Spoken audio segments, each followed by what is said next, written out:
Right, what's up, my friends? Back again, Double D Dice. Crap's always so nice. I know it's been a few days. I've had some stuff going on.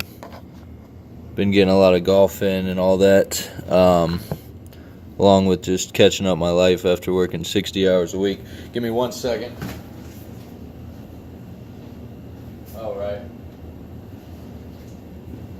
Get a little bit of instrumentals going.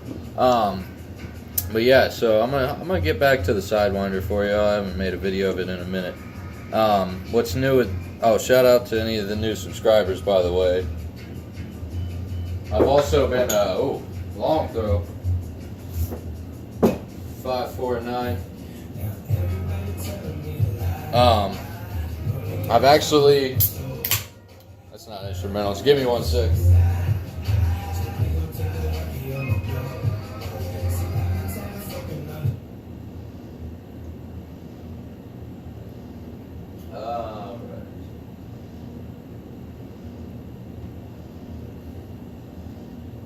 Alright, sorry about that.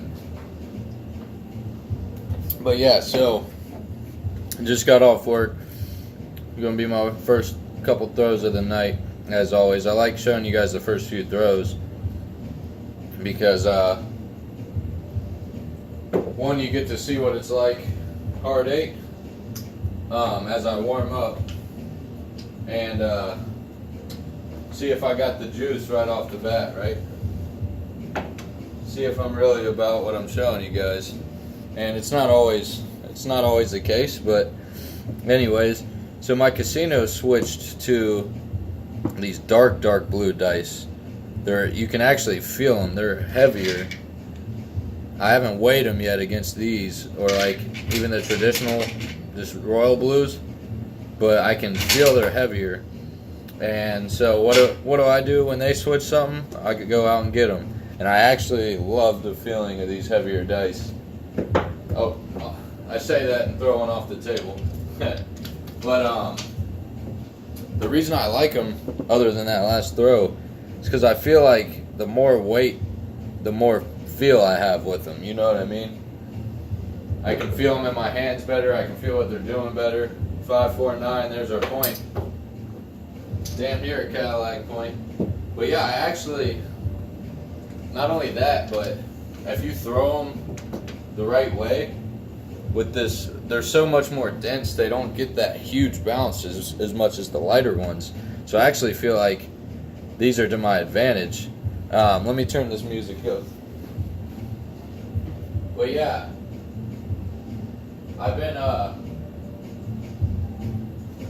also been working on something, and it's in blackjack.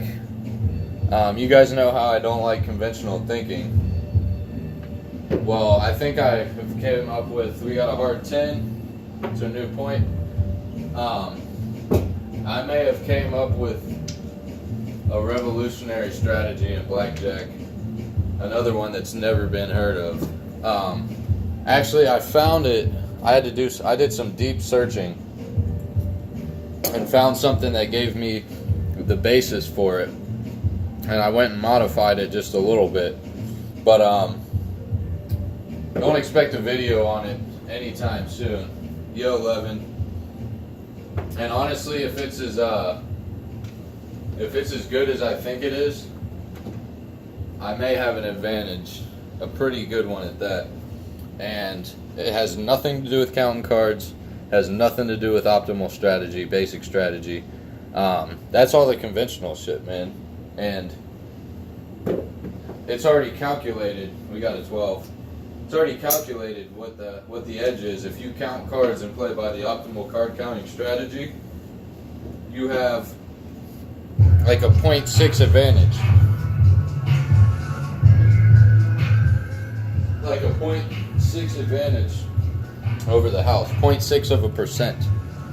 And I watched a video on a dude who was doing like a simulation on card counting to see how much money you could make and shit like that. That's going to be a 7. I threw that so short. I actually threw it so short it didn't even get to the bouncy part of my table. So it's not the results you'd actually see on a real table. I almost don't want to count it, but I'm not about to like cheat or whatever. It's not what you'd actually see, but whatever. 7 out. Covered the 9, only threw 6 on our first throw. It was a horrible throw anyway, so who's to say it wouldn't be a 7? But going with the 6-5, 6-5 stack again. But yeah, so this strategy, right? Basically, they break the guy that initially kind of put me on to thinking like this breaks the game down in a way I've never seen or heard of. And everyone gets so intricate with all this basic strategy, counting cards and all this shit. He breaks it down so simple that it's like, why didn't I think of this? And I've taken his strategy and modified it just slightly, and then used his betting progression off the table. And what I've noticed, and if I ever do make a video on it, one, it's like, so I'll just give you the stats so far. And as far, like, I want to get 10,000 hands of practice before I really analyze. And before, I think it takes probably 10,000, ace deuce, 10,000 hands before you can actually tell if there's like a true advantage or whatever. But anyway, so this guy broke down basic strategy, or the optimal strategy for card counting, and calculated over a million hands. If you played 25, 639, if you played $25 for a million hands, and this is assuming you never mess the count up, you play everything perfectly how you're supposed to, it would take a million hands at $25 a hand to get you to $500,000 profit. So your total risk was $25 million. And basically, I mean, that's what we got, another 639, that's a repeater. That's basically what basic strategy is. With a 0.6 advantage, you have to play it out over a long ass period of time, which means you have to have a large amount of bankroll, because you're going to have your streaks where the cards just don't go your way and you're losing, and it might be multiple nights in a row. You have to have the bankroll to grind out a long period of time just to see a little bit of profit. And I know what you're thinking. That's a 538, $500,000. That's a lot of profit, right? Which it is, shit. But if you had to risk 25 million over the course of a million hands just to make $500,000 in profit, that doesn't seem as much as the amount of money you had to risk for it. You know what I mean? And with a 0.6 advantage, you're honestly basically flipping a coin. And you guys know I don't like the conventional way of thinking, and I'm always trying to think outside the box. And we got another 639. And basically, I found a strategy that a guy uses, and like I said, I made just a couple small modifications, and I just came up with it this weekend. And the only real modifications I made were just a couple different times to double down, and 1 or 2 occasions when I split, which is pretty rare in this strategy. It's what you would say is pretty conservative. I don't want to give too much away, because if it is something, and if it keeps up with the pace that I'm winning, I haven't took it to the casino either. I have 12 decks at my house. I just play with 2 different 6-deck shoes. But it's such an unconventional way, which you see, like, the reason I wanted to talk about it on the Sidewinder video is because I was talking about how you get crazy looks when you're throwing this Sidewinder. You're going to get crazy looks and people saying shit when you're playing this strategy of blackjack that I'm talking about, because it's so unconventional. It goes against all conventional wisdom. Let me change this video because it's not as instrumental anymore. But yeah, it's what it is it's such a it's such a simple way to play, and it literally breaks down blackjack into 4 possible scenarios, right? And that's off the table, by the way. And it just simplifies it so much. Any dummy could learn this and do it. And so I've only got through 300 hands of simulation, where it's like I'm playing at a table of 5 people, 3 deuce 5, and I've changed where I've sat at each time. It really doesn't even matter where you sit, because I saw other simulation or video on the where when you're sitting at a table and you might not hit when you should according to basic strategy, and people start shitting on you like, oh, you screwed the whole table. Like, okay, good. I'm here to make myself money, 1, and 2. That's been proven. 516. That's been disproved at least on a 6-deck shoe. What any player does at any time has no effect in the long run on your winning percentage, because they could just as easily help you when they don't hit when they're supposed to, versus them hurting you. Your odds are the exact same for the most part. Now, if you broke it down to where you have just 1 deck, maybe 2 decks, and you're counting cards or whatever, or you just see what happens and you can eliminate what's left and shit like that, then yes, at that point you might screw somebody, but at the end of the day, you're there to make yourself money. 617. But basically, let's see.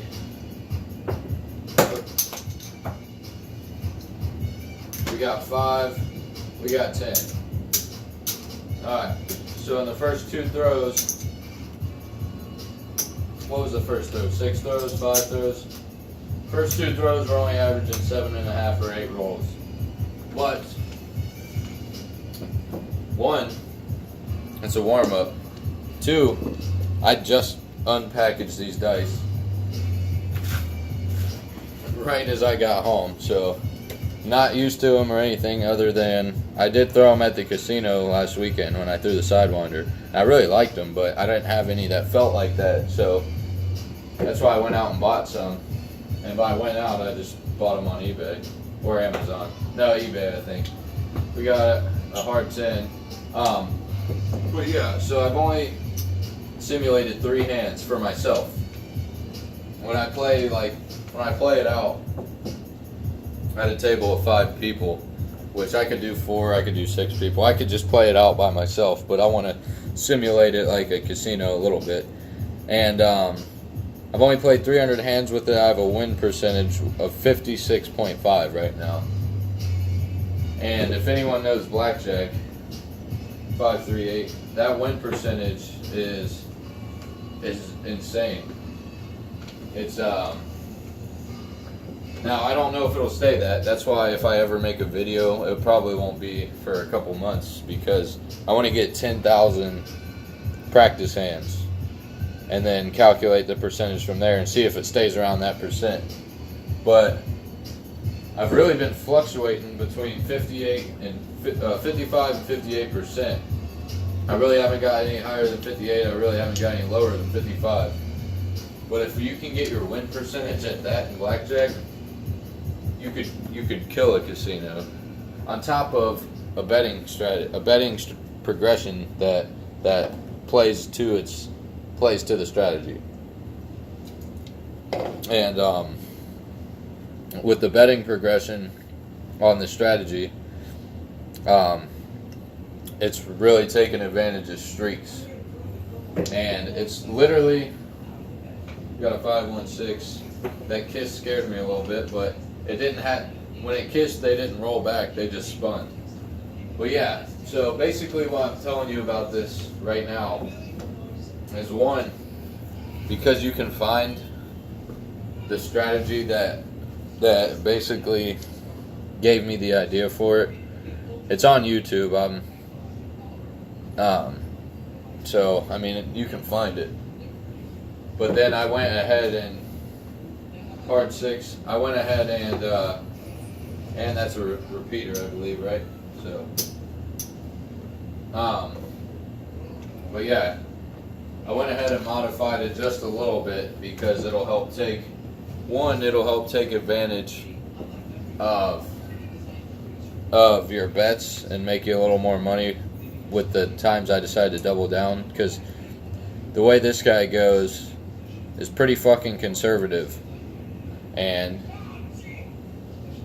it is what, like, I mean, it's kind of the basis around the strategy as far as conservative on when he takes hits and shit like that. But yeah, I don't know, man. I can't really say much else without starting to give some of it away. And I don't want to do that because it's not completely proven. 300 hands doesn't prove shit. I could be on a heater, you know what I mean? Just like a extended heater. So I don't even think 1,000 hands, 538 is enough. And not only that, for me to play it out and explain it would probably be like a 2-hour video. And if it is that good, and people caught wind of it, or a casino caught wind of it, if it's as good as it is through 300 hands, like I said, I don't know if it'll stand the test of time. But it's a complete new way of thinking about the game. 639. I think I just threw a 9. Sorry, I've been talking, so now I've been talking a lot. But yeah, it literally just breaks the game down to 4 possibilities, and you eliminate one of the possibilities the way you play this. And then, like I said, I add a couple tweaks that have one, help made more money, 538, and 2, yeah, mainly it just helps you make more money when you're taking advantage of the system. And actually, you could count cards for the system that I'm talking about, but you wouldn't change your bet other than based on your betting progression. And the only way it would actually help you count cards would help is when the count was super negative and you had a shitty hand, like a 12 or 13. It would tell you, basically, if it's negative or positive, depending on the count, it would tell you when to hit on a certain hand that normally on the strategy you wouldn't. But I probably won't ever even take it that far to where I count, because it would basically be dependent. You would be looking for the count to be way negative on a certain hand, a certain few hands, for you to employ a hit that you normally wouldn't in the strategy. So, oh shit, that was a 3 deuce 5. I knocked it to a hard 4. But yeah, this strategy, man. Oh fuck. If I ever make something with it, like and it holds up the test of time, they would honestly, if people got wind of it or if enough people started using it, have to either shut down or change the rules of blackjack, I feel like. And I know that's like such a like, I don't know, like almost egotistical thing to say, but I just took this guy's strategy, modified it a little, and in his videos he doesn't really give you any percentages of he doesn't really give you many percentages. So I went and took it further with and started calculating the mathematical percentage you have to win based on his 2 cards, what your 2 cards are versus the dealer's up card, and what the potential card behind it is. And so let's basically, I'll give you just like a small little glimpse. If the dealer has a 10 up, there's let's see, I forget what it was written down, but I had it written down. Let's see, 7, 8, 9, 10. So if the dealer has a 10 up and they don't have a blackjack, there's only a 30% chance that they have or sorry, if a dealer has a 10 up and you have a 12 or a 13, we'll go with the 12. If the dealer has a 10 up and you have a 12, there's already a 60% chance you already lost the hand, right? Because 12's one of the shittiest hands you can have. Well, I wouldn't say it's one of the shittiest, but it's not ideal for your sake, because when you have a 12, only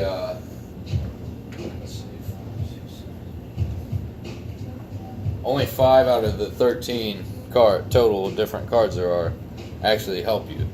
So you have about a 30% chance, 35% chance of getting a card that helps you. And so 65% of the cards, I'm doing this all off the top of my head. I have it written down up in my room. Will actually help you at all. So it kind of is teaching you to stay on shit that you normally wouldn't, versus it's kind of trying to make the dealer beat you. You know what I mean? Rather than, because basically anytime, everyone's supposed to assume that the dealer's card that you can't see is a 10, right? When in reality, 4 out of 13 times, if you're playing 6 decks, basically, like, obviously it changes based on how many cards are out and what the count is, but just in a perfect world, and when you have 6 decks or 8 decks, I mean, the more decks you have, actually, this strategy could even get a little better, or stay about the, like, it doesn't hurt you with more decks like other shit would. And yeah, really 4 out of 13 times will the dealer actually have a 10 on the card you can't see, but you're supposed to assume that that card's a 10, right, according to conventional wisdom and basic strategy and all this. And what that makes you want to do is keep hitting and hitting and hitting until, because you're assuming they have a 10 under there. So if they have an 8 up and you assume a 10 down, you're like, fuck, I got to try to at least get to 17 or 18 or 19 or whatever. When in reality, that card under there is only 4 out of 13 times supposed to be a 10. So it ends up making you think that you have to keep hitting and hitting and hitting. That's a 617. And then you end up hitting too many times till you bust yourself. And when you bust yourself, your game's over. You automatically lose. Doesn't matter what else happens, right? So it's just what this strategy is doing is teaching you to not assume that every card under there's a 10. Why they only show you one card up is so you can speculate that bottom card's a 10. And it makes you think that you have to keep hitting. Like, you just automatically assume, oh, the dealer has an 18 if they got an 8 up. Or even a 19. Maybe they got an ace. But in reality, if they have an 8 up, the chances of them having a 17, 18, or 19 are 3 out of 13. Right? Well, no, sorry. 6 out of 13 if they have an 8 up. So less than 50% of the time are they even going to have a winning combination with just 2 cards if they have an 8 up. But you're supposed to assume that they do. So I'm just trying to change. Don't always think that card is a 10. You know what I mean? Because when you do, you take unnecessary hits sometimes. Or stuff like that. And that's about all I can really say without getting too deep into it. And I'm going to end this video also. I threw 3 quick throws.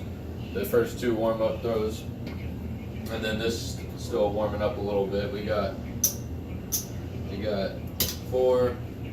These 2 count as 1 because it was a repeater and a hard way at the same time, so that's 5. We had 5 8s, that's 10. That's 15, 16. All right, so I threw 30 or either 30 or 31 throws, and either 31 or 32 throws in my first 3 throws. Low average of a little over, or SOR of a little over 10 in the first 3 throws, which is a little low. If you guys have watched my videos before, I talk about how it's usually 14 to 16, which it is, but that last throw was 16. I'm starting to heat it up a little bit, which is why I always preach, man, practice before you go to the casino. 1, so you can get it warmed up and locked in. 2, so you can see what throws are working for you that day. And 3, so you can see what dice sets are working for you that day. Also, get dice that are the same as your casino. So that feel the exact same, look the same. This is 4 queens. This is not the casino I go to, but I couldn't find. So I bought a dark set of dice, blue dice, that are the brand that that are the casino I go to. And when I bought them on eBay, it didn't say that they were drilled through. So when I got them, they were drilled through. Obviously, I'm not going to throw dice that are drilled through because it changes the whole fucking game. So these are the only other ones I found that were pretty much the exact same. They feel the same, look the same, same color. So boom, get that. That's why I have all these different type of dice. Like, boom. I mean, just right here, I got one kind. I got 4 different kinds in here. I got this, which makes it 5. 6, 7, 8, 9, 10, 11, 12. These are what I got today. So 12 different types of dice. All of them are a little bit different. I want something for every possibility. And I practice with all different kinds, but if I'm going to my casino, I'm going to use those dark blue until they change them. They used to have, this isn't the brand either. These are what? Oh, these are my Let the Good Times Roll. These Palms ones. They had ones closer to this. And this is actually more like these, sorry. The Haras. They're both darker red, but the Haras are a little more dense. My casino uses pretty dense dice. They're always a little bit heavier than, I don't know, I've weighed most of the dice and they always weigh pretty much 19 grams. But my scale only goes to, it's not like a real small scale like a jewelry scale or for all you stoners out there, a weed scale. But so it only goes to straight grams. It doesn't go like decimal points. So I need to find a better scale to weigh out the dice. But yeah, so they always weigh 19 grams, but there's a definite difference just by holding them. You can feel, it almost feels heavier, just more dense, versus like these lighter yellow and purple dice. Like these things they feel lighter, but they, like I said, they all weigh 19 grams, but it's only going to straight grams, no decimal points. But the more transparent they are, I feel like the less dense they are, and I can prove it to myself. Maybe I'll do a video one day. But when I throw those lighter dice, they bounce more, 1, and 2, you get actually some different numbers more often than you do with the darker dice. So that's why I practice with them all, because so when I go to Vegas, in November, who knows what type of dice any given casino is going to be using. But I guarantee by the time I get out there, if I don't already have them and practice with them, I will have and practice with them by the time November rolls around. And it's been a while since I've been to Vegas, so I can't fucking wait, man. I'm tired I like my casino, but I'm tired of going to the same casino time after time. And if I want to go to a different one, I have to drive at least an hour. So, and I don't go there enough anymore to any of the other ones to know when the right times to go to get on craps are. But anyways, just a little heads up, in the few coming months there may be a blackjack strategy out. If it is really as good as it's testing so far, which like I said, nothing's set in stone or even close to it. I still have like 9,700, literally 9,700 hands to play before I truly get some good analytics, I feel like. And if it is, I honestly don't even know if I want to tell everyone, because which is somewhat sounds kind of selfish. I mean, I'm not obligated to, but I feel like I should, because I like all my subscribers, and You guys have given me nothing but good comments. So actually what I'll do, and I don't want to, like, that's the thing, I either don't want to give it away, or if I give it away, I would want to sell it. But anyone that says, like, sell shit, like, I kind of just, I don't know, man, I just feel like they're always a scam, right?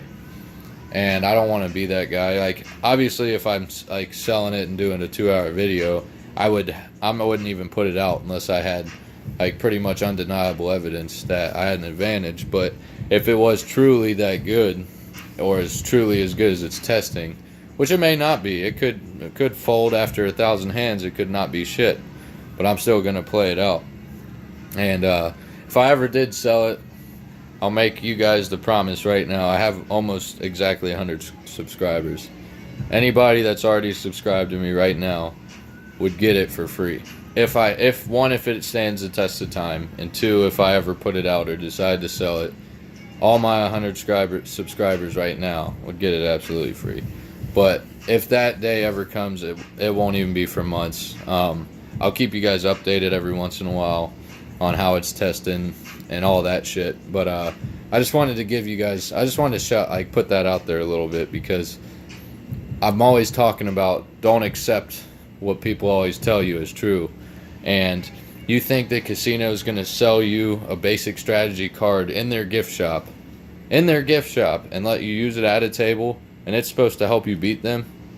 Get the fuck out of here. Like, you got to stay a little bit woke. They're not going to give you something that's going to help you beat them. You know what I mean? It's just not going to happen. Makes no sense for them to. The basic strategy that they give you on their card, they know that it's to keep you hitting. They want you to bust. They want you to bust. They want you to give them all your money. And then you're looking at this card like, well, I played the way I'm supposed to. No, you didn't. You play the way they told you to. Don't be a sheep, people. Don't be a sheep. Think outside the box. That's what I'm always about. That's what I've always been about. Not just with gambling, with anything in life. Analyze what people tell you, and then think of another way and prove it against that other way. And if the way people tell you is right, then okay, it's right, but at least you know why it's right. Don't accept anything anyone tells you without knowing why you're accepting it. Go search every other possibility, and if it still rings true, then it's true. But find everything else out first. That's why I do all these different throws. I learned a few of them from Bone Thrower and Dangerous Arm, and they're what got me on thinking how to throw different as well. So expand who you listen to. Also look at shit that might not even make sense to you, but make sense to someone else. They may be onto something, and I hope I am with this blackjack strategy. I know I'm getting onto something with dice. So hey, appreciate you guys for watching. Appreciate all the new subscribers, and say hello to my little friends.